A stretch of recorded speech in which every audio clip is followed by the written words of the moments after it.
दिनों में हम विश्वास के बारे में पढ़ रहे थे।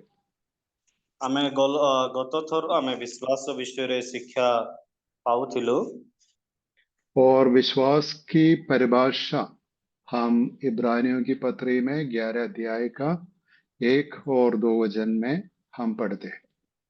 आओ विश्वास रो परिभाषा माने एभ्री पुस्तक 11 अध्याय मध्य आमे देखिथिलु। हम पढ़ सकते आमे पढ़ी परिबा।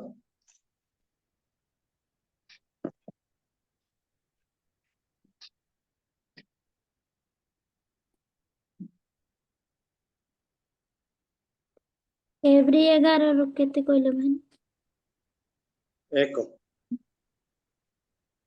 वन सर विश्वास हाँ विश्वास प्रत्याशित विषयर मूल भूमि और अदृश्य विषयर निश्चित ज्ञान। तो उधर लिखा है क्या है विश्वास। विश्वास आशा की हुई वस्तुओं का निश्चय और अनदेखी वस्तुओं का प्रमाण है, क्योंकि दूसरा वचन में इसी के विषय में प्राचीनों की अच्छी गवाही दी है। तो बात यह है, विश्वास के द्वारा परमेश्वर के भक्त जन अपने जीवन में हमें गवाही देते हैं और उनके जीवन काल के समय में भी गवाही देकर जी रहे थे।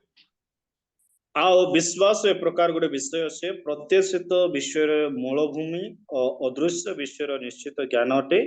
सेतिपाई प्राचीन माने मध्य से माने मुख्यतः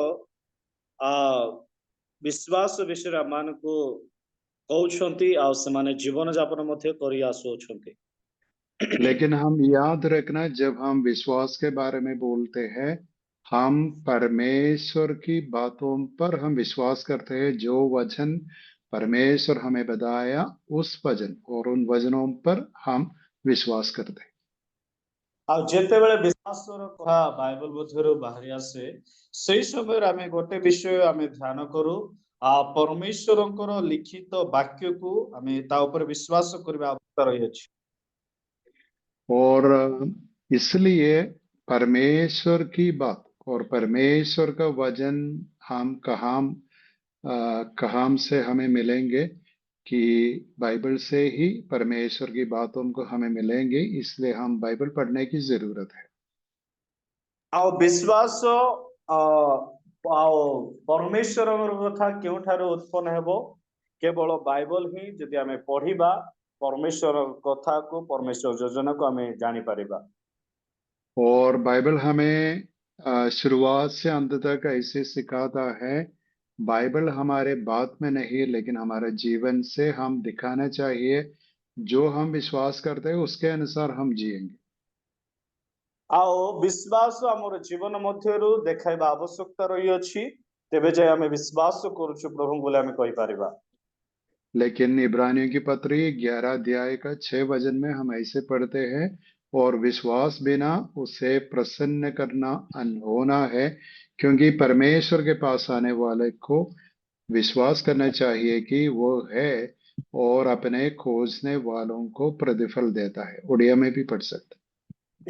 आउ 6 पदरे प्रकार लिखा जाए, आउ विश्वास बिना ताहांको संतोष पात्र हेबा असंभव, कारण ईश्वर जे अछंती आउ से जे ताहांकर अन्वेषणकारी मानकु पुरस्कार दाता एहा था छामुरे आसीबा लोक विश्वास करिबा आवश्यक अटे। तो उसका अर्थ क्या है? जो बोलता है मैं विश्वास करता हूँ, किस पर विश्वास करता हूँ? क्योंकि परमेश्वर पर उस व्यक्ति विश्वास करता है। आउ जो लोक कहे का थारे विश्वास करूछु से परमेश्वर को थारे विश्वास करू अछि। सिर्फ ये नहीं कि परमेश्वर है, लेकिन ये भी विश्वास करता है कि परमेश्वर अपना वचन के द्वारा, अपनी वायदा के द्वारा जो उसके निकट, उसके पास आता है, उस व्यक्ति को प्रतिफल देता। का मतलब उस व्यक्ति को आदर करता है, उस व्यक्ति की इच्छा पूरा करता है। ये परमेश्वर का काम है। आओ आमे जानी परिबा गोटे लोक जदि विश्वास करूछि से प्रभुंकर वाक्य रे परमेश्वर को योजना रे परमेश्वर को इच्छा रे से विश्वास करबा आवश्यकता रही अछि आ आज्ञा पालन करबा आवश्यकता रही अछि। तो हमारे लिए बाइबल में एक बहुत बड़ा एडवांटेज है, फायदा है कि बाइबल में हम विश्वासी लोगों के बारे में, उनके जीवन के बारे में हम पढ़ सकते हैं। ଆମ ମାନଙ୍କ ପାଇଁ ଗୋଟେ ସୁବିଧା ରହିଅଛି କି ବିଶ୍ୱାସ ବିଷୟରେ ବଡ ବଡ ନେତା ମାନେ ଅଛନ୍ତି, ତାଙ୍କର ଜୀବନୀକୁ ଆମେ ଦେଖିପାରିବା। तो अलग अलग तरफ के लोग बाइबल में है, अलग अलग टाइप है।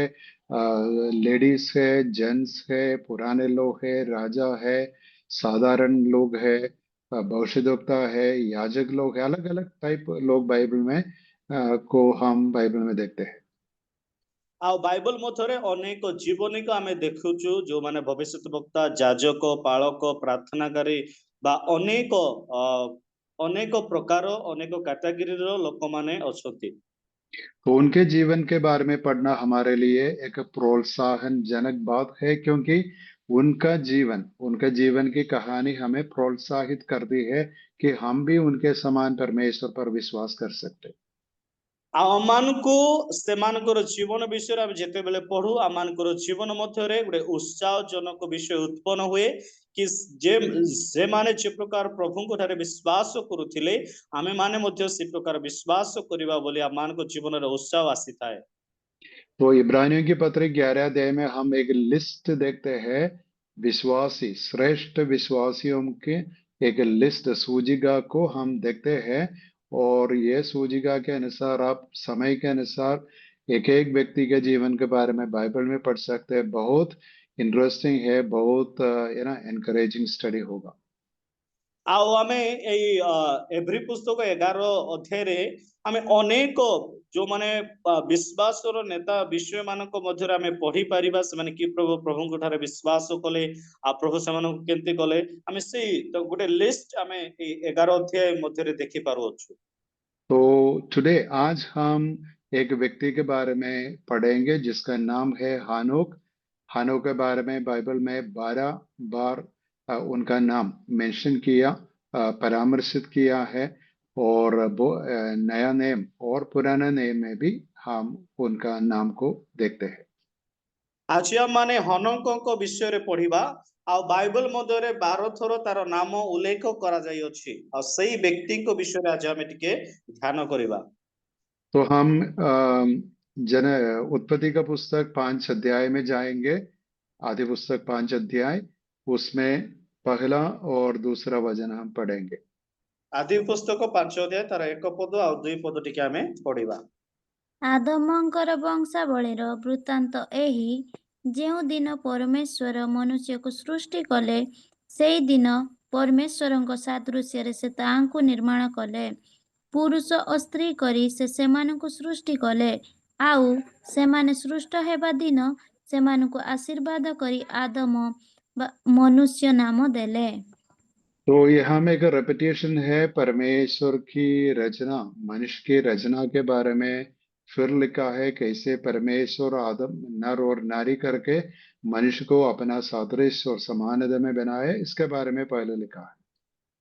ଆଉ ଏ 5 ଅଧ୍ୟାୟରେ ମନୁଷ୍ୟକୁ ପ୍ରଭୁ କି ପ୍ରକାର ଏକ ନାରୀ ଆଉ ନର ମଧ୍ୟରେ ସେ ତିଆରି କଲେ, ସେଇ ବିଷୟରେ ପୁଣି ଥରେ ପ୍ରଭୁ ଏ 5 अध्याୟରେ କହୁଛନ୍ତି। और इस अध्याय में हम 10 पीढ़ियों के बारे में पढ़ते हैं।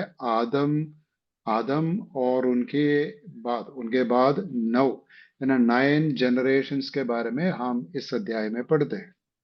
ଆଉ ଏଇ ଅଧ୍ୟାୟ ମଧ୍ୟରେ 10 ପିଢି ଆମେ ଦେଖି ପାରିବା, ଆଦମଙ୍କ ପରେ 9 ପିଢି ଆମେ ଏଇ ଅଧ୍ୟାୟରେ ଦେଖି ପାରିବା ବଂଶାବଳୀ। तो हम लंबा अध्याय है, लेकिन हम सिर्फ नाम देकर हम आगे जाएंगे। एक छोटा विवरण दिया है, एक एक व्यक्ति के बारे में एक छोटा विवरण है। और कितने साल, कौन है उसका एक शायद एक बेटा नहीं, लेकिन एक से ज्यादा बेटा होंगे। लेकिन फिर भी एक बेटा का नाम लिखा है, क्योंकि एक स्पेशल लिंक है ना, एक स्पेशल कंटिन्यूटी दिखाने के लिए स्पेशल एक बेटा का नाम हर एक व्यक्ति के बारे में लिखा है। ଆଉ ଏଇ ଅଧ୍ୟାୟରେ ଆମେ ଦେଖୁଛୁ ପ୍ରତ୍ୟେକଙ୍କୁ ଗୋଟେ ବିଶେଷ ଲୋକର ନାଁ ଦିଆଯାଇଛି, କେତେ ବର୍ଷ ବଞ୍ଚିଲା, କେତେ ବର୍ଷ ସେ ମରିଲା, ଆଉ ବିଶେଷ ତାଙ୍କର ପୁଅ ମାନେ ଥିବେ, ମାତ୍ର ବିଶେଷ କରି ଗୋଟେ ଲୋକର ନାଁ ସେ ଜାଗାରେ ଉଲ୍ଲେଖ କରାଯାଇଅଛି। तो सबसे पहले 5 में हम आदम के बारे में पढ़ते हैं। आदम कितने साल जी रहा था? उनके उनका आयु कितने साल का था? ଆଉ 5 ଅଧ୍ୟାୟରେ ଆମେ ଆଦମଙ୍କ ବିଷୟରେ ଦେଖୁଛୁ ସେ କେତେ ବର୍ଷ ବଞ୍ଚିଲା ସେ ବିଷୟରେ 1 ଅଧ୍ୟାୟରେ 5 ର 1 ଅଧ୍ୟାୟରେ ଲେଖାଯାଇଅଛି। कोई देखते हैं, इधर लिखा है 930 वर्ष आदम जी रहा था। ଆଉ ସେ କେତେ ଆମେ ପଢିପାରିବା 1 sir? या 5 वर्स 5। ଆଦମଙ୍କର ହଁ ବୟସ ସର୍ବସୁଦ୍ଧା 930 ବର୍ଷ ଥିଲା ତ ସେ हाँ ମଲେ। ठीक है। तो आदम 930 इयर्स के बाद मर गया, ये विषय लिखा है। ଆଉ ଆଦମଙ୍କ ବିଷୟରେ 930 ବର୍ଷ ପର୍ଯ୍ୟନ୍ତ ଥିଲେ ଆଉ ସେ ମଲେ ବୋଲି ବାଇବଲ ଉଲ୍ଲେଖ କରାଯାଏ। और उनका है ना बेटा का नाम लिखा है सेत, और सेत ने के बारे में 8वां वचन में लिखा है।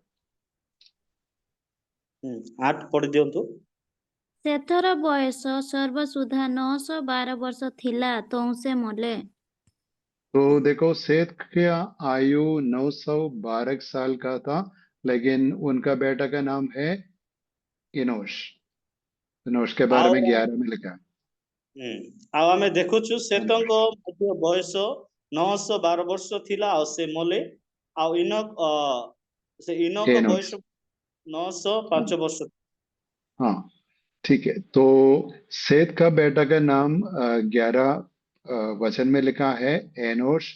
एनोश का कुल आयु का मतलब आयु 905 वर्ष था। ଆଉ ଇନସ୍କ ବୟସ କେବଳ 905 ବର୍ଷ ଥିଲା ଆଉ ସେ ମଲେ। ସେତର ପୁଅ और हाँ जी, तो एनोश का बेटा का नाम था केनान। केनान के बारे में 14 में लिखा है। केनान की कुल आयु कितने साल का था? 14 ପଦ ପଢି ଦିଅନ୍ତୁ। ଆଉ କଇନାନର ବୟସ ସର୍ବସୁଦ୍ଧା 910 ବର୍ଷ ଥିଲା ତ ସେ ମଲେ। हाँ, सो केनान 910 वर्ष तक जी रहा था। ଆଉ କେନାନ ଆଉ 910 ବର୍ଷ ପର୍ଯ୍ୟନ୍ତ ବଞ୍ଚିଲେ ଆଉ ସେ ମଲେ ବୋଲି ବାଇବଲ ଲେଖାଯାଏ। और ये केनान के बेटा का नाम 17 में लिखा है, और 17 में महल्लेल। महल्लेल उनका बेटा था। ये महल्लेल कितने साल जी रहा था? 17 ପଦ ପଢନ୍ତୁ। ମୋହଲେଲର ବୟସ ସର୍ବସୁଦ୍ଧା 895 ବର୍ଷ ଥିଲା ତ ସେ ମଲେ। तो 895 895 वर्ष जी रहा था, और उनका नाम, उनका बेटा का नाम जारेद था। जारेद कितने साल जी रहा था? ये 20 में लिखा है, 20वां वचन में लिखा है येरेद। 20 येरेद। ଜେରଦର ବୟସ ସର୍ବସୁଦ୍ଧା 962 ବର୍ଷ ଥିଲା ତ ସେ ମଲେ। हाँ, 962 वर्ष का था। और ये येरेद का बेटा का नाम क्या लिखा है? 23 में हनोक। हिंदी में हनोक लिखा है। हनोक का कुल आयु कितने वर्ष का था? ହନକଙ୍କର ବୟସ ସର୍ବସୁଦ୍ଧା 365 ବର୍ଷ ଥିଲା। सिर्फ 365 साल का था। ठीक है, हम आगे बढ़ेंगे। उसके बाद 27 में 27 में हम हानो का बेटा के बारे में देखते हैं, मथुसेला। मथुसेला का वर्ष कितने साल का था? 27। 27 ପଢନ୍ତୁ। ମଥୁସେଲହର ବୟସ ସର୍ବସୁଦ୍ଧା 969 ବର୍ଷ ଥିଲା ତ ସେ ମଲା। देखो 969 था। और मेतुसेला का बेटा का नाम लामेक था, और लामेक का कितने साल का था? 31 में 31 में हम पढ़ते हैं 31। ତାଙ୍କର ବୟସ ସର୍ବସୁଦ୍ଧା 777 ବର୍ଷ ଥିଲା ତ ସେ ମଲେ। 777 757 वर्ष का था। 57 नहीं, ठीक है, 777 साल का था। ठीक है। और ये लामेक का बेटा का नाम हमारे लिए एक परिचित व्यक्ति है, नूह था। और नूह कितने साल जी रहा था, ये देखने के लिए उत्पत्ति का पुस्तक 9 अध्याय का 29 वचन में जाना है, 9:29, जेनेसिस 9:29 में जाना है। 9 ରେ ଆଦି ପୁସ୍ତକ 9 ଥାଏ ତାର 29 କୁ ଆମେ ପଢିବା। ପୁଣି ନହଙ୍କର ବୟସ ସର୍ବସୁଦ୍ଧା 950 ବର୍ଷ ଥିଲା ତହୁଁ ସେ ମଲା। हाँ, तो 950 950 साल तक नूह जी रहा था। ଆଉ 950 ବର୍ଷ ପର୍ଯ୍ୟନ୍ତ ନହ ବଞ୍ଚିଲେ। तो देखो इधर 10 जनरेशन, 10 पीढ़ियों के बारे में लिखा है। आदम सबसे पहला मनुष्य है, उनका बेटा है ना, पहले बेटे थे लेकिन उनके बारे में नहीं, एक नया बेटा, एक दूसरा बेटा का सेत के बारे में लिखा है, और उसका बेटा ऐसे ऐसे लिखकर नूह तक लिखा है। और मैंने कैलकुलेट किया कि ये सब लोगों का एवरेज एवरेज लाइफ कितने साल का, 912 साल का था एवरेज। ଆଉ ଯେତେବେଳେ ମୁଁ ଦେଖିଲି ସେମାନଙ୍କର ଜୀବନ ଆଉ ବୟସ ସୀମା 912 ବର୍ଷ ପର୍ଯ୍ୟନ୍ତ ସେମାନେ ଏଇ ଜଗତ ମଧ୍ୟରେ ଅତିବାହିତ କଲେ ବା ବଞ୍ଚିଲେ। तो मैं पूछना चाहता हूँ, जो लोग को मेमोरी बहुत अच्छा मेमोरी है, किसने सबसे ज्यादा वर्ष जी रहा था, सबसे ଆଉ ज्यादा कुल आयु? ଆଉ ନହ କିଏ नोहा 950, उससे ज्यादा कोई है? ଆଉ ନହରୁ ଅଧିକ ବର୍ଷ ବଞ୍ଚିଲା ଲୋକ ଅଛନ୍ତି କି? ନାଇଁ। 5 का, हाँ, 5 का 27 में क्या लिखा है? मेथुसेलह, मेथुसेलह के बारे में 27 में, 969 ବର୍ଷ। हाँ 969, लेकिन यारेद 962, 962। सो लगभग बहुत क्लोज था, लेकिन सबसे बूढ़ा होकर जिसने मर गया, मेतुसेला 916, सबसे टॉप स्कोर है 969। ठीक है। और आदम कितने साल जी रहा था? ଆଦମ 5 का କେତେ 5 ବର୍ଷ? में 930 years. 930 years। और ये लामक है ना, 5 का 31 में लामक कितने साल जी रहा था?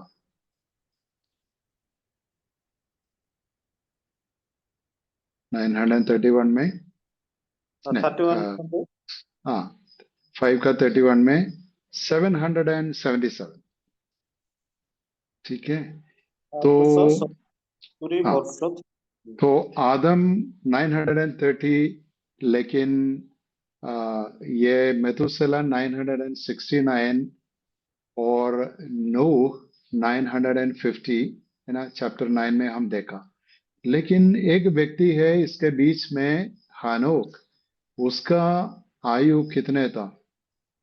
23 में ଆଉ लिखा है। 23 ରେ ଲେଖା ଅଛି ହନକଙ୍କର ବୟସ ସୀମା କେତେ ଥିଲା? 23 ରେ ଲେଖା ଅଛି ହନକଙ୍କ ବୟସ 30 ପଢନ୍ତୁ। 365 ବର୍ଷ ଥିଲା। देखो 365, सिर्फ 365, लेकिन इन लोगों के है ना एवरेज एज 912 इयर्स था, आज के जैसे नहीं। 900, लगभग 900 साल से ऊपर जी रहा था। लेकिन ये व्यक्ति को क्या हुआ, ये हम देखना चाहिए। ଆଉ ଏଇ ବିଷୟ 900 ବର୍ଷ ପୂର୍ବେ ସେ ବଞ୍ଚୁଥିଲା। ଏଇ ବିଷୟ ବା ଏଇ ବ୍ୟକ୍ତିଙ୍କ ବିଷୟରେ କଣ ଲେଖାଯାଏ ସେ ବିଷୟ ଟିକେ ଆମେ ଧ୍ୟାନ କରିବା ଆଜି। और इस व्यक्ति के बारे में बाइबल हमें ज्यादा विवरण देता है, तो हम 5 का 21 से 24 तक पढ़ेंगे, और हनो के बारे में हम देखेंगे। ମାନେ 5 ର 21 ରୁ सर 24 तक, 24, 24 21 to 24, yes. Sir genesis 5 sir chapter हाँ, जेनेसिस 5, 21 to 24। आदि पुस्तक 5 ତାର 21 ରୁ 24 ପଦ ଟିକେ ଦେଖିବା ଆମେ କଣ ଲେଖା ଅଛି। ହନୋକ 65 ବର୍ଷ ବୟସରେ ମତୁସେଲହକୁ ଜାତ କଲେ। ମତୁସେଲହର ଜନ୍ମ ଉତ୍ତାରେ ହନୋକ 300 ବର୍ଷ ପର୍ଯ୍ୟନ୍ତ ପରମେଶ୍ୱରଙ୍କ ସହିତ ଗମନାଗମନ କଲେ। ପୁଣି ସେ ଆହୁରି ପୁତ୍ରକନ୍ୟା ମାନଙ୍କୁ ଜାତ କଲେ। ହନକଙ୍କର ବୟସ ସର୍ବସୁଦ୍ଧା 365 ବର୍ଷ ଥିଲା। ହନକ ପରମେଶ୍ୱରଙ୍କ ସହିତ ଗମନାଗମନ କଲେ, ଆଉ ସେ ଅନ୍ତର୍ହିତ ହେଲେ, ଯେହେତୁ ପରମେଶ୍ୱର ତାଙ୍କୁ ଗ୍ରହଣ କଲେ। ଠିକ ଅଛି। ठीक है। तो हनोक का जीवन के बारे में हम इधर क्या क्या पढ़ते हैं। सबसे पहले 65 साल में 65 इयर्स में एक बेटा पैदा हुआ जिसको वे लोग एक नाम रखा मेतुसेला। ଆଉ ହନେକଙ୍କ ଜୀବନରେ 65 ବର୍ଷ ବୟସରେ ମେଥୁସେଲଙ୍କୁ ଜାତ କଲେ ବା ଜନ୍ମ ଦେଲେ। और 65 साल में ये मेतुसेला जन्म लेने के बाद क्या हो रहा है, हानोक परमेश्वर के साथ साथ है ना चल रहा था। 300 साल ऐसे गमन गमन करता था। ଆଉ ମେଥୁସେଲାର ଜନ୍ମ ପରେ ସେ ପରମେଶ୍ୱରଙ୍କ ସହିତ ଗମନାଗମନ କରୁଥିଲେ 300 ବର୍ଷ ପର୍ଯ୍ୟନ୍ତ। और ये 300 साल के बीच में और पुत्र और पुत्रियां पैदा हुए थे। ଆଉ ଏଇ 300 ବର୍ଷ ଭିତରେ ଆଉ କେତେକ ପୁତ୍ର ଆଉ କନ୍ୟା ଜାତ କଲେ। तो हनोक ऐसे परमेश्वर के साथ साथ चल रहा था और एक दिन अचानक रीति में हनोक को नहीं देख सकते क्योंकि परमेश्वर ने उसको उठा लिया था। ଆଉ ସେଇ ପ୍ରକାର ପରମେଶ୍ୱରଙ୍କ ସହିତ ଗମନାଗମନ କରୁ କରୁ ଦିନେ ହନକ ସେ ଅନ୍ତରିତ ହେଲେ, ଆଉ କେହି ଦେଖି ପାରିଲେ ନାହିଁ। लेकिन हानो के जीवन के बारे में और ज्यादा बातें नहीं लिखा है। वो याजक के बारे वो याजक नहीं था, और शायद है ना उस समय याजक नहीं था और भविष्यद्वक्ता नहीं था, लेकिन एक साधारण आदमी जो परमेश्वर का भक्त था। लेकिन उनका जीवन में एक पुराना काल था। 65 साल के पहले वो परमेश्वर के साथ साथ नहीं चलता था, लेकिन 65 साल के बाद साथ साथ चलना शुरू किया। ଆଉ ସେ ଗୋଟେ ଯାଜକ ମଧ୍ୟ ନଥିଲେ, ଗୋଟେ ଭବିଷ୍ୟତ ବକ୍ତା ମଧ୍ୟ ନଥିଲେ, ମାତ୍ର ଗୋଟେ ସାଧାରଣ ବ୍ୟକ୍ତି ଥିଲେ।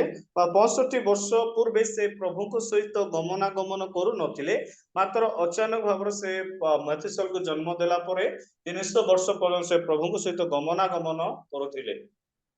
लेकिन शायद हम सोचेंगे ये परमेश्वर के साथ साथ चलने के लिए कोई भी विषय भी हो, हमें टाइम चाहिए। तो शायद ये व्यक्ति बहुत फ्री था, का मतलब करने के लिए कोई काम नहीं। ऐसे एक व्यक्ति नहीं था, एक बड़ा फैमिली, एक बड़ा परिवार का है ना हेड पिता था। बहुत है ना पुत्र और पुत्र का मतलब अभी देखो ये 300 इयर्स के अंदर कितने पीढ़ी होंगे, शायद 3-4 है ना जनरेशन्स उनके घर में रहते थे। तो बहुत बिजी व्यक्ति था, लेकिन परमेश्वर के साथ चल रहा। ଆଉ ହନକଙ୍କ ଜୀବନ ଆମେ ଦେଖିପାରୁ, ସେ ଗୋଟେ ସାଧାରଣ ଗୋଟେ ବ୍ୟସ୍ତ ବହୁଳ ଜୀବନ କାଟିବା ଲୋକ ଥିଲା। କାହିଁକି ଏ 3 ବର୍ଷ ପ୍ରଭୁଙ୍କ ସହିତ ଗମନାଗମନ କରୁ କରୁ ସେ 3 ପିଢିକୁ ସେ ସମ୍ଭାଳୁଥିଲା, ଆଉ ପ୍ରଭୁଙ୍କ ସହିତ ମଧ୍ୟ ସେ ଚାଲୁଥିଲା। और शायद हमारे लिए थोड़ा समझने के लिए मुश्किल है, परमेश्वर हनोक को उड़ा लिया जाने का मतलब क्या है, क्योंकि उसको नहीं देख पाया, क्योंकि वो पृथ्वी में नहीं है, उसका शरीर नहीं, उसका व्यक्ति है ना कोई जानकारी नहीं, मालूम नहीं वो कहाँ गया। ଆଉ ଆମମାନଙ୍କୁ ଏଇ ହନକ ବିଷୟରେ ବୁଝିବା ପାଇଁ ଟିକେ କଷ୍ଟକର ହୋଇପାରେ। ସେ ଅଚାନକ ଭାବରେ ସେ ଅନ୍ତରିତ ହେଲେ ବା ସ୍ୱର୍ଗକୁ ନୀତ କରାଗଲେ, ଆଉ ତାଙ୍କର ଶରୀର ମଧ୍ୟ ଜଗତକୁ ଦିଶିଲେ ନା, ଆଉ କେହି ମଧ୍ୟ ଦେଖିପାରିଲେ ନାହିଁ। शायद वो मर गया तो उनका शरीर मिलना था, लेकिन कोई शरीर पृथ्वी में नहीं, अर्थ में नहीं था, मतलब परमेश्वर शरीर समेत उसको उठा लिया। ଆଉ ସେ ଯଦି ମରିଥାନ୍ତା, ତାହେଲେ ସେ ତାର ଶରୀର ଏ ପୃଥିବୀ ପୃଷ୍ଠରେ ରହିଥାନ୍ତା। ସେ ମରି ନାହିଁ, ସେ ପ୍ରଭୁଙ୍କ ସହିତ ସେ ଅନ୍ତରିତ ହୋଇଅଛି। तो हनोक का जीवन से हम ऐसे सीखते हैं कि एक परमेश्वर का भक्त जो विश्वासी है और परमेश्वर पर विश्वास करते हैं, परमेश्वर के साथ साथ चलना चाहिए। ଆଉ ଯୋଉମାନେ ପରମେଶ୍ୱର ଗୋଟେ ସତ ଭକ୍ତ ଅଟନ୍ତି, ସେମାନେ ପରମେଶ୍ୱରଙ୍କ ସହିତ ଗମନାଗମନ କରିବା ଆବଶ୍ୟକତା ରହିଅଛି। और जो परमेश्वर के साथ साथ चलता है का मतलब परमेश्वर के साथ बहुत क्लोज है, निकट है, उस व्यक्ति को परमेश्वर एक दिन उठा लेकर जाता है। ଆଉ ଯୋଉମାନେ ପରମେଶ୍ୱରଙ୍କ ସହିତ ଗୋଟେ ସୁସମ୍ପର୍କ ବା ଗୋଟେ ଉତ୍ତମ ସମ୍ପର୍କ ସହିତ ସେମାନେ ଗମନ କରନ୍ତି, ନିଶ୍ଚିତ ସେ ବ୍ୟକ୍ତିକୁ ଦିନେ ପ୍ରଭୁ ତାକୁ ନେଇଯିବେ। लेकिन एक और बात है, परमेश्वर के साथ साथ चलना का अर्थ क्या है? ଆଉ ଗୋଟେ ବିଷୟଟେ, ପରମେଶ୍ୱରଙ୍କ ସହିତ ଗମନ କରିବାର ଅର୍ଥ କଣ ରହିଅଛି? क्योंकि हम भी कभी कभी हमारे दोस्त के साथ, हमारे परिवार लोग के साथ है ना, रोड में चलते हैं और कुछ पैदल चलने के लिए, घूमने के लिए हम जाते हैं। तो ऐसे परमेश्वर के साथ एक शारीरिक रीति में हनोक चलता था या नहीं?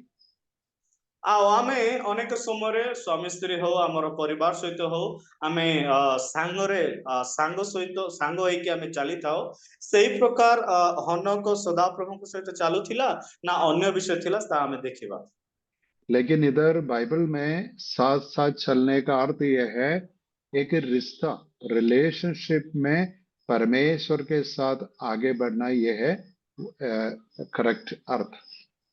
ଆଉ ପରମେଶ୍ୱର ସହିତ ଗମନ କରିବା ଅର୍ଥ ହେଲା ପରମେଶ୍ୱରଙ୍କ ସହିତ ଉତ୍ତମ ସୁସମ୍ପର୍କ ସହିତ ଉତ୍ତମ ବୁଝାମଣା ସହିତ ଚାଲିବାକୁ ଆମେ ପ୍ରଭୁଙ୍କ ସହିତ ଗମନ କରିବା ବିଷୟକୁ ଆମେ କହିପାରିବା। लेकिन एक रिश्ता के लिए क्या क्या चाहिए? कम से कम दो व्यक्ति चाहिए, क्योंकि एक व्यक्ति है तो वह हम रिश्ता नहीं, दो व्यक्ति होना चाहिए। इस कहानी में, हमारी कहानी में परमेश्वर और हनोक, ये दोनों एक अच्छी रिश्ता में आगे बढ़ते थे। ଆଉ ସୁସମ୍ପର୍କ ଗଠନ କରିବା ପାଇଁ କେବଳ ଗୋଟେ ଜଣ ହିଁ କାଫି ନାହିଁ, ଆମକୁ ଦୁଇ ଜଣ ଆବଶ୍ୟକତା ରହିଅଛି। ଆଉ ଆମମାନଙ୍କର କାହାଣୀ ମଧ୍ୟରେ ଆଉ ଈଶ୍ୱରଙ୍କୁ ଆଉ ଆମେ ହନକକୁ ମଧ୍ୟ ଦେଖୁଛୁ। और दूसरा, और जो लोग एक रिश्ता में है, परस्पर बात करते हैं, और परमेश्वर और हनोक बात करते थे, ये भी हम निश्चय रीति में हम है ना, इधर नहीं लिखा है लेकिन पूरा बाइबल पढ़कर हम समझेंगे कि परमेश्वर हनोक से बात करता था और हनोक परमेश्वर से बात करता था। ଆଉ ଆମେ ଯଦି ଗୋଟେ ଭଲ ସମ୍ପର୍କରେ ଅଛୁ ଦୁହେଁ, ତାହେଲେ ତାଙ୍କର କଥାକୁ ଆମେ ଶୁଣିପାରିବା, ଆମର କଥାକୁ ସେ ମଧ୍ୟ ଶୁଣିପାରିବେ। ସେମାନେ ପରସ୍ପରକୁ କଥାବାର୍ତ୍ତା ହେଇପାରିବେ। तो शायद आप सोचेंगे कि कैसे बोल सकते हैं, क्योंकि उधर नहीं लिखा है। लेकिन मेरी बात क्या है, बातचीत नहीं, कॉन्वर्सेशन नहीं, दूसरों को नहीं सुनता है तो कैसे समझ सकते हैं क्या कम्युनिकेशन है? कोई कम्युनिकेशन नहीं, कोई अंडरस्टैंडिंग नहीं। ଆଉ ଯଦି ଆମେ ପରସ୍ପରକୁ କଥା ହେବା ନାହିଁ, ଯଦି ବୁଝିବା ନାହିଁ, ବୋଲେ କଥାବାର୍ତ୍ତା ହେବାର କିଛି ମୂଲ୍ୟ ନାହିଁ। तो इधर हम देखते हैं ये दोनों, परमेश्वर के साथ हनोक अपनी रिश्ता में आगे बढ़ता था। ଆଉ ଆମେ ଦେଖିପାରିବା ହନକଙ୍କ ଜୀବନରେ ସେ ପରମେଶ୍ୱରଙ୍କର ସମ୍ପର୍କରେ ସେ ଆଗକୁ ବଢି ଚାଲୁଥିଲା। तो हम ये भी सोच सकते हैं, किसने किसको चेंज किया, किसने किसी का जीवन में परिवर्तन लाया? हनोक परमेश्वर का जीवन में परिवर्तन लाया या परमेश्वर हनोक का जीवन में परिवर्तन लाया? ତ ଆମେ ଆଉ ଗୋଟେ ବିଷୟ ମଧ୍ୟ ଧ୍ୟାନ କରିବା ଆବଶ୍ୟକତା ରହିଅଛି। କିଏ କାହାକୁ ପରିବର୍ତ୍ତନ କରିଅଛି ସେ ବିଷୟ ମଧ୍ୟ ଆମେ ଧ୍ୟାନ କରିବା। ଆଉ ସଦାପ୍ରଭୁ ହନକଙ୍କୁ ପରିବର୍ତ୍ତନ କଲେ ବା ହନକ ସଦାପ୍ରଭୁଙ୍କର ସେଇ ତାଙ୍କର ଯୋଜନାକୁ ପରିବର୍ତ୍ତନ କଲେ, ସେ ବିଷୟକୁ ଆମେ ଟିକେ ଧ୍ୟାନ କରିବା। हम परमेश्वर को परिवर्तन में ला सकते हैं या परमेश्वर हमें परिवर्तन लाने के लिए परिश्रम करते हैं? ଆଉ ମୁଁ ପଚାରିବା ପାଇଁ ଚାହେଁ, ଆମେ ପରମେଶ୍ୱରଙ୍କୁ ପରିବର୍ତ୍ତନ କରିପାରିବା କି ପରମେଶ୍ୱର ଆମମାନଙ୍କୁ ପରିବର୍ତ୍ତନ କରିବା ନିମନ୍ତେ ପରିଶ୍ରମ କରନ୍ତି? तो हम जानते हैं कि जब जब हम परमेश्वर को जानते हैं, है ना, परमेश्वर के साथ एक रिश्ता हम अपने जीवन में लाता है, उसी समय से हम परमेश्वर के साथ रिश्ता में आगे बढ़ते हैं, है ना, हमारे जीवन में रूपांतर होता है। ଆଉ ଯେତେବେଳେ ଆମେ ପ୍ରଭୁଙ୍କୁ ବିଶ୍ୱାସ କରିବା ପ୍ରଭୁଙ୍କୁ ଜାଣୁ ସେଇ ସମୟ ଠାରୁ ପ୍ରଭୁ ଆମମାନଙ୍କୁ ପରିବର୍ତ୍ତନ କରିବା ପାଇଁ ଆରମ୍ଭ କରନ୍ତି ଆମମାନଙ୍କୁ ସବୁବେଳେ ପରିବର୍ତ୍ତନ ବା ଭଲ ରାସ୍ତା ନେବା ପାଇଁ ସେ ଆମମାନଙ୍କୁ ପରିବର୍ତ୍ତନ କରିଥାନ୍ତି। तो हम इस विषय के बारे में ऐसा समझना है कि परमेश्वर के साथ हनोक रिश्ता में आगे बढ़ता था और उनका जीवन में बहुत बड़ा रूपांतर हो रहा था और अंत में परमेश्वर देखा कि इस बंदा को इधर छोड़ने के लिए कोई है ना, कोई छोड़ने में कोई मतलब नहीं, उसको मैं ले जाऊंगा। ଆଉ ଆମେ ଏଠି ଦେଖିପାରିବା ଯେତେବେଳେ ପରସ୍ପରକୁ ସୁସମ୍ପର୍କ ଗଠନ ହେଇ ସେମାନେ ଆଗକୁ ବଢନ୍ତି ତାପରେ ସଦାପ୍ରଭୁ ଦେଖିଲେ ଏଇ ବ୍ୟକ୍ତି ଏଇ ପୃଥିବୀ ମଧ୍ୟରେ ରହିବାର କୌଣସି କିଛି ମୂଲ୍ୟ ନାହିଁ, ମୁଁ କଣ କରିବି ଆକୁ ମୋ ସହିତ ନେଇଯିବି ବୋଲିକି ତାକୁ ନେଇଗଲେ ଅନକଙ୍କୁ। और इब्रानियों की पत्री 11 अध्याय का 5 और 6 वचन हम पढ़ेंगे। इब्रानी 11 का 5 और 6। ଏଭ୍ରି ପୁସ୍ତକ 11 ଅଧ୍ୟାୟ ତାର 5 ଆଉ 6 ପଦ ଟିକେ ଆମେ ଦେଖିବା। क्योंकि उधर लिखा है हनोक के बारे में, फिर नया नियम में हमें गवाही मिलता है। ଆଉ ପୁଣି ଥରେ ନୂତନ ନିୟମରେ ହନଙ୍କର ବିଷୟରେ ସାକ୍ଷ୍ୟ ଆମେ ପାଇପାରିବା 5 ଆଉ 6 ପଦରେ। ବିଶ୍ୱାସ ବିଶ୍ୱାସ ଦ୍ୱାରା ଦ୍ୱାରା ହନକ ମୃତ୍ୟୁଭୋଗ ନ କରି ଅନ୍ତର୍ହିତ ହେଲେ, ସେ ଆଉ ଦେଖାଗଲେ ନାହିଁ, କାରଣ ଈଶ୍ୱର ତାଙ୍କୁ ଅନ୍ତର୍ହିତ କରିଥିଲେ। ସେ ଯେ ଈଶ୍ୱରଙ୍କର ସନ୍ତୋଷ ପାତ୍ର ଅନ୍ତର୍ହିତ ହେବା ପୂର୍ବେ ସେଥିରେ ସାକ୍ଷ୍ୟ ପ୍ରାପ୍ତ ହୋଇଥିଲେ। ଆଉ ବିଶ୍ୱାସ ବିନା ତାହାଙ୍କ ସନ୍ତୋଷ ପାତ୍ର ହେବା ଅସମ୍ଭବ, କାରଣ ଈଶ୍ୱର ଯେ ଅଛନ୍ତି ଆଉ ସେ ଯେ ତାହାଙ୍କ ଅନ୍ୱେଷଣକାରୀମାନଙ୍କର ପୁରସ୍କାର ଦାତା, ଏହା ତାହାଙ୍କ ଛାମୁକୁ ଆସିବା ଲୋକର ବିଶ୍ୱାସ କରିବା ଆବଶ୍ୟକ। तो इधर ये लिखा है, देखो, परमेश्वर हनोक को उठा लिया जाने का कारण, एक कारण क्या है? हनोक का विश्वास है। ଆଉ ହନକକୁ ସ୍ୱର୍ଗକୁ ଅନ୍ତରିତ କରିବାର ଗୋଟେ କାରଣ ହଉଛି ତାର ବିଶ୍ୱସ୍ତତା।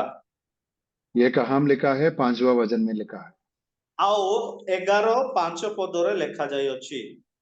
और उसके बाद ये लिखा है, परमेश्वर हनोक का, ये ना, हनोक की बढ़ोतरी और हनोक का रूपांतर और हनोक के रिश्ता में बहुत प्रसन्न हुआ, इसलिए परमेश्वर उसको उठा लिया।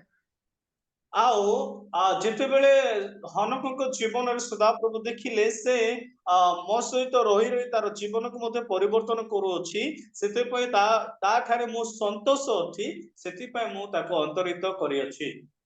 और हम ये भी पढ़ते हैं कि अपनी, है ना, का मतलब परमेश्वर उठा लेने के पहले हनोक परमेश्वर को प्रसन्न किया, इसलिए परमेश्वर ने उठा लिया। ଆଉ ସେ ହନକ ସ୍ୱର୍ଗକୁ ଯିବା ପୂର୍ବେ ସେ ପ୍ରଭୁଙ୍କୁ ସନ୍ତୋଷ ପାତ୍ର ହୋଇଥିଲେ ବୋଲି ସେ ସ୍ୱର୍ଗକୁ ନିଆଗଲେ। और 6 वचन में फिर ये ग्रंथकर्ता हमें सिखाता है, देखो, विश्वास के बिना परमेश्वर को प्रसन्न नहीं कर सकता, लेकिन ये हनोक परमेश्वर को प्रसन्न किया, इसलिए परमेश्वर उसको उठा लिया। ଆମେ ଏ ଜାଗାରେ ଦେଖୁଛୁ କି ପରମେଶ୍ୱରଙ୍କୁ ବିଶ୍ୱାସ ବିନା ଆମେ ସନ୍ତୋଷ ପାତ୍ର ହୋଇପାରିବା ନାହିଁ। और 6 वचन का अंत में ये लिखा है कि क्योंकि हम ये विश्वास करने चाहिए कि, क्या हम विश्वास करना है, जब हम परमेश्वर को, है ना, सीखते हैं और परमेश्वर के खोजी है, हम क्या विश्वास कर रहे, क्योंकि परमेश्वर के लिए हम खोजते हैं, है ना, परमेश्वर की इच्छा और परमेश्वर को जानने के लिए हम खोजते हैं।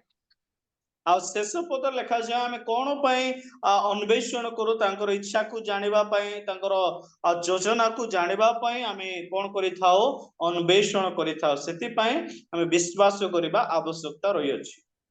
तो हिंदी में हम ऐसे पढ़ते हैं, और अपने खोजने वालों को प्रतिफल देता है। ଏଇ ଜାଗାରେ ଲେଖାଯାଏ ଅନ୍ୱେଷଣକାରୀଙ୍କୁ ପୁରସ୍କାର ଦାତା। तभी देखो, विश्वास के बारे में हम एक और बात हम इधर पढ़ते हैं, विश्वास का अर्थ है परमेश्वर को खोजना, और परमेश्वर के लिए हम, है ना, खोजते, हम सीख करते, हम अन्वेषण करते हैं। परमेश्वर ठारे विश्वास करबा अर्थ तांकर इच्छा को खोजिबा तांकर योजना को खोजिबा सही विषय को विश्वास करबा विषय रे लिखा जाय अछि। तो देखो बहुत लोग संसार में जो विश्वासी बोलते हैं गलत शिक्षा के कारण अलग अलग चीज के लिए अलग अलग मोह पूरे करने के लिए अलग अलग अभिलाषा पूरे करने के लिए विश्वास करते हैं, ऐसे बोलते हैं। अनेक लोक अछंती जो माने विश्वास करंती तांकर अभिलाषा को पूर्ण करिया पाए तांकर इच्छा को पूर्ण करिया पाए से माने विश्वास करिथांती। लेकिन इधर हम देखते हैं विश्वास का मकसद यानी लक्ष्य क्या है? परमेश्वर है। विश्वास तार उद्देश्य कौन रही अछि? परमेश्वर वाक्य को बा परमेश्वर को योजना को सफल करिबा बा परमेश्वर। तो कोई भी विषय में हम परमेश्वर के बारे में नहीं सोचते हैं लेकिन सिर्फ अपने बारे में सोचते हैं तो वो बाइबल के अनुसार सही विश्वास नहीं है। जदि आमे परमेश्वर को विषय रे न भाबी निजर विषय रे भाबु अछि ता विश्वास नुहे। तो क्योंकि हम देखना चाहिए कि किसने हमें जीवन दिया, परमेश्वर जो हमारा सृष्टिकर्ता है हमें जीवन दिया। आमानकर सृष्टिकर्ता आमानकु जीवन जीवन प्रदान करे अछंती तांको विषय रे भाबे उचित अटे। और पापी होने के कारण हम दूसरी मृत्यु अनंत काल का नरक में जाने वाले थे, लेकिन किसने हमें उसमें से बचाया?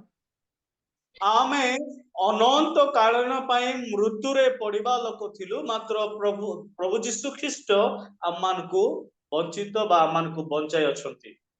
और यीशु मसीह का प्रायश्चित बलिदान के द्वारा परमेश्वर के या यीशु मसीह का न्यायासन के सामने खड़े होने के लिए हमारे पास कोई धार्मिकता नहीं, लेकिन इसलिए परमेश्वर यीशु मसीह की धार्मिकता हमें देकर हमें पवित्र और धर्मी ठहराया। माने परमेश्वर को निकट रे उभा हेबा पई कोनोसी योग्य न थिलु मात्र यीशु ख्रीष्टकर प्रायश्चित बलि से देला परे माने पवित्रकृत होई प्रभु कोठारे उभा हेबा पई समर्थन होयछु। तो जब हम विश्वास के बारे में बोलते हैं और हनोक के विश्वास के बारे में हम पढ़ते हैं, हम समझना चाहिए कि बाइबल के अनुसार जो विश्वास है उसका मकसद लक्ष्य परमेश्वर है, और हम इसे भी बोल सकता परमेश्वर की महिमा और परमेश्वर की इच्छा है। आमे जेते बेले देखुछु विश्वास विषय रे हनक मध्य से प्रभु को विश्वास प्रभु से प्रभु को प्रसन्न कला प्रभु को संतोष पात्र हैला सेति पय विश्वास कहिले परमेश्वर आ परमेश्वर के विषय रे अन्वेषणकारी हेबा उचित। और बाइबल में हम दूसरे बहुत वचनों से ऐसे समझते हैं कि जब हम परमेश्वर को प्रसन्न करते हैं हमारे जीवन में भी हमें सफलता मिलती है, फुलफिलमेंट, आनंद, खुशी सब कुछ मिलते हैं। लेकिन जिसके लिए परमेश्वर नहीं उस व्यक्ति के लिए ऐसा कुछ भी नहीं। यदि आमे परमेश्वर को संतोष पात्र करिबा बा ताको खुशी करिबा तले आमानकर आवश्यकता मध्य पूर्ण होए आनंद खुशी अनेक विषय प्रभु आमान को देथांती। ठीक है, तो मैं समाप्त करने के पहले एक और बात बताऊंगा जिस विषय है हमारे अंत, है ना, हमारे last where will be in eternity, अनंतता में हम कहाँ होंगे। आओ मु वाक्य शेष करबा पूर्वे मु कहबा पाई चाहे आमे अनंत शेष बा अनंत कालीन आमे केउ जगह रे थिबा। तो हनोक कहाँ है? अभी वो स्वर्ग में है। आओ हनक केउ जगह रे अछंती? स्वर्ग रे अछंती। और हमारा स्थान कहाँ होगा? स्वर्ग में होगा। अमानकर स्थान मध्य स्वर्ग रे हेबो। तो दो वचन हम पढ़कर हम समाप्त करेंगे। रोमियो की पत्री 6 अध्याय का 5। आओ रोमियो पुस्तक 6 अध्याय तार 5 पद टिके आमे पढिबा। रोमियो पुस्तक 5 अध्याय तार 6 पद नहीं 6 का 5, हाँ 6 रो 5। କାରଣ ଯଦି ଆମ୍ଭେମାନେ ତାହାଙ୍କ ମୃତ୍ୟୁର ସାଦୃଶ୍ୟରେ ମୃତ୍ୟୁଭୋଗ କରି ତାହାଙ୍କ ସହିତ ଏକୀଭୂତ ହୋଇଅଛୁ ତାହା ହେଲେ ନିଶ୍ଚୟ ତାହାଙ୍କ ପୁନରୁତ୍ଥାନର ସାଦୃଶ୍ୟରେ ମଧ୍ୟ ଉତ୍ଥିତ ହୋଇ ତାହାଙ୍କ ସହିତ ଏକୀଭୂତ ହେବା। तो बात यह है कि हम हनोक के जैसे अभी परमेश्वर शायद हमें है ना हमारे जीवन का बीच में हमें नहीं उड़ा लेकर नहीं जाएगा, लेकिन हमारे जीवन का अंत में मृत्यु के शायद मृत्यु के पहले नहीं तो मृत्यु के बाद है ना जरूर हम पुनरुत्थान में यीशु मसीह के जैसे होंगे। ଆଉ ଆମେ ମାନେ ମଧ୍ୟ ଯେତେବେଳେ ପ୍ରଭୁଙ୍କର ବିଶ୍ୱାସ କରୁଛୁ ମୃତ୍ୟୁ ପରେ ଆମମାନଙ୍କୁ ମଧ୍ୟ ପ୍ରଭୁ ପୁନରୁତ୍ଥାନ କରିବେ ଆଉ ତାଙ୍କ ସହିତ ଏକଭୂତ ହେବୁ। तो इधर लिखा है जो उसकी मृत्यु की समानता में उसके साथ जुट गए हैं तो निश्चय उसके जी उठने की समानता में भी जुट जाएंगे। ତାହାଙ୍କର ମୃତ୍ୟୁ ସାଦୃଶ୍ୟରେ ମୃତ୍ୟୁଭୋଗ କରି ତାହାଙ୍କ ସହିତ ଏକୀଭୂତ ହୋଇଅଛନ୍ତି, ତାହା ହେଲେ ନିଶ୍ଚିତ ତାହାଙ୍କର ପୁନରୁତ୍ଥାନ ସଦୃଶ୍ୟ ମଧ୍ୟ ଉତ୍ଥିତ ହୋଇ ତାହାଙ୍କ ସହିତ ଏକଭୂତ ହେବେ। तो बात यह है हमारे लिए एक मृत्यु है तो हमारे लिए एक पुनरुत्थान भी होगा। ଆଉ ଏକ ମୃତ୍ୟୁ ମଧ୍ୟ ରହିଅଛି ଆଉ ଗୋଟେ ପୁନରୁତ୍ଥାନ ମଧ୍ୟ ରହିଅଛି ଆମମାନଙ୍କ ନିମନ୍ତେ। और एक और वचन हम पढ़ेंगे पहली कुरिन्थियों की पत्री 15 अध्याय ପ୍ରଥମ କରନ୍ତୀୟ 15 ଅଧ୍ୟାୟ उसका 51 और 52 51 52 ଆଉ 51 ଆଉ 52 ପଦ ଟିକେ ପଢିବା। ପ୍ରଥମ କରନ୍ତୀୟ 15 ତାର 51 ଆଉ 52। ଦେଖ ମୁଁ ମୁଁ ତୁମମାନଙ୍କୁ ଗୋଟିଏ ନିଗୁଡ କଥା କହୁଅଛି, ଆମ୍ଭେମାନେ ସମସ୍ତ ମହାନିଦ୍ରା ପ୍ରାପ୍ତ ହେବା ନାହିଁ, କିନ୍ତୁ ଏକ ମୁହୂର୍ତ୍ତରେ ଚକ୍ଷୁର ପଲକରେ ଶେଷ ତୁରି ଧ୍ୱନିରେ ଆମ୍ଭେମାନେ ସମସ୍ତେ ପରିବର୍ତ୍ତିତ ହେବା। କାରଣ ତୁରି ବାଜିବ ଆଉ ମୃତମାନେ ଅକ୍ଷୟ ହୋଇ ଉତ୍ଥିତ ହେବେ, ପୁଣି आम्भेମାନେ ପରିବର୍ତ୍ତିତ ହେବା। तो देखो इधर क्या लिखा है, पौलुस बोल रहे देखो हम विश्वासी हम भाई बहने है ना जो मसीह में है, हम है ना हमेशा के लिए ऐसे नहीं सोएंगे, लेकिन हम रूपांतर में आएंगे। परमेश्वर है ना यीशु मसीह के द्वारा पवित्र आत्मा की शक्ति के द्वारा हमें रूपांतर में लाएगा। ଆଉ ଦେଖ ଭାଇ ଖ୍ରୀଷ୍ଟରେ ଭାଇ ଭଉଣୀ ମାନେ ଆମେ ସବୁଦିନ ପାଇଁ ମହାନିଦ୍ରାରେ ପ୍ରାପ୍ତ ହେବା ନାହିଁ। ଦିନ ଆସୁଛି ଆମେ ପବିତ୍ର ଆତ୍ମାଙ୍କ ଜରିଆରେ ଆମେ ରୂପାନ୍ତରିତ ହୋଇ ଉପରକୁ ଉତ୍ଥିତ ହେବା। और जो मरे हुए वे भी पुनरुत्थान में आएंगे। सो हमारे लिए कोई दिक्कत नहीं, मरे भी हो जीवित भी हो, दोनों ग्रुप के लिए पुनरुत्थान की प्रॉमिस है, वायदा है। ଆଉ ଯେଉଁମାନେ ଜୀବିତ ଥିବେ ସେମାନେ ମଧ୍ୟ ପୁନରୁତ୍ଥିତ ହେବେ, ଯେଉଁମାନେ ମରି ଯାଇଥିବେ ପ୍ରଭୁଙ୍କ ଠାରେ ସେମାନେ ମଧ୍ୟ ପୁନରୁତ୍ଥିତ ହେବେ। ସେଥିପାଇଁ ମୃତ ଲୋକ ଆଉ ଜୀବିତ ଲୋକମାନଙ୍କ ପାଇଁ ପରମେଶ୍ୱରଙ୍କର ଯୋଉ ପ୍ରତିଜ୍ଞା ରହିଅଛି ଦୁଇଟା ଗୋଷ୍ଠୀ ପାଇଁ।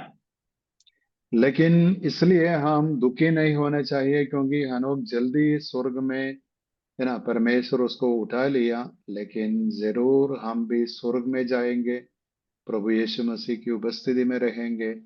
लेकिन वर्तमान में हम विश्वास के साथ जीना चाहिए। ଆମେ ସକାକୁଳ ହେବା ନାହିଁ। ହନୋକ ସେ ଅତି ଶୀଘ୍ର ସ୍ୱର୍ଗକୁ ଗମନ କଲେ ବୋଲି ଆମେ ମଧ୍ୟ ନିଶ୍ଚିତ ସ୍ୱର୍ଗକୁ ଯିବା। ଆଉ ଏବେ ଯୋଉ ଜୀବନ ଆମେ କାଟୁଛୁ ବିଶ୍ୱାସର ସହିତ କାଟିବା, ନିଶ୍ଚିତ ଆମମାନଙ୍କ ପାଇଁ ମଧ୍ୟ ସ୍ୱର୍ଗ ପ୍ରସ୍ତୁତ ରହିଅଛି। तो हमारा विश्वास का मकसद इस संसार का जीवन नहीं, आनंद जीवन है जो आनंद काल का है।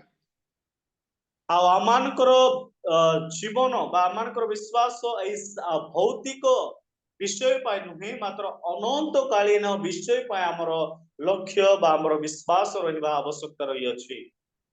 तो अभी वर्तमान में प्रेजेंट समय में हम परमेश्वर का वचन पढ़कर परमेश्वर के वचनों पर वायदों पर हम विश्वास करके हम आगे बढ़ेंगे और हम यीशु मसीह के चेले होकर हम आगे बढ़ेंगे। ଆଉ ଏବେ ବର୍ତ୍ତମାନ ସମୟରେ ଆମେ ପରମେଶ୍ୱରଙ୍କର ବାକ୍ୟକୁ ଶୁଣି पालन करी परमेश्वर को आमे शिष्य हेबा आ परमेश्वर जो जो विषय कहते सेही विषय रे आमे चलिबा निश्चित आमान को निमंते आशीर्वाद अछि। तो मैं फिर याद दिलाना चाहता हूँ, विश्वास का अर्थ यह है कि जो बातें परमेश्वर ने कहा उन बातों पर जब हम भरोसा रखता है वही है सही विश्वास। आ विश्वास रो प्रकृत अर्थ होछि जो सदा प्रभु जो वाक्य कहते जो शब्द देछथि से ऊपर हमर भरोसा रखिबा बा आशा रखिबा को विश्वास बोली कहा जाए। लेकिन जो मनुष्य अपना मन में सोचता है और शायद एक बड़ा लीडर, श्रेष्ठ लीडर बोलता है और कोई साइंटिस्ट बोलता है, ये हम विश्वास नहीं कर सकते, हम परमेश्वर का वचन पर ही विश्वास करना चाहिए। आओ ए जगत मध्य अनेक वैज्ञानिक अनेक बुद्धिजीवी लोक माने अछंती सेमानकर कथा को न माने जहा परमेश्वर आमान को निमंते लिखित भाव रे दैछथि से विषय को हमें विश्वास करिबा जरूरी अटे। तो हम सोचेंगे कि ये ना विश्वास करने के लिए बात क्या है, प्रॉमिस क्या है। बाइबल में कितने कितने ज्यादा प्रॉमिस है, हजारों हजारों प्रॉमिस है। आ विश्वास करिबा लोक मानक पई हजार हजार प्रतिज्ञा युक्त वाक्य रही अछि। और ऐसा लिखा है कि 7,400 से ज्यादा प्रॉमिस मनुष्य के लिए परमेश्वर दिया है। आओ प्रतिज्ञा युक्त वाक्य 7,400 रु अधिक वाक्य आमान को निमंते लिखा जाई अछि बा अछि।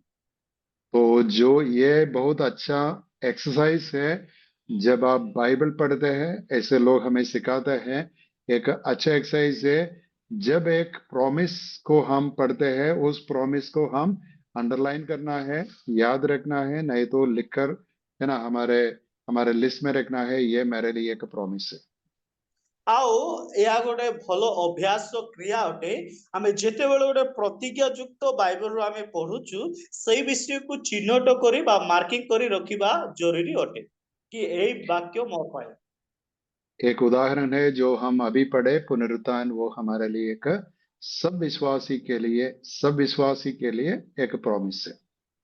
आ मान एबे आमे उदाहरण स्वरूप आमे पुनरुत्थान विषय रे पढिलु सेही विषय हमर समस्त को पय गोटे प्रतिज्ञा युक्त वाक्य अटे। ठीक है, अभी हम समाप्त करेंगे। हनोक हमारे लिए बहुत सुंदर और श्रेष्ठ आदर्श है।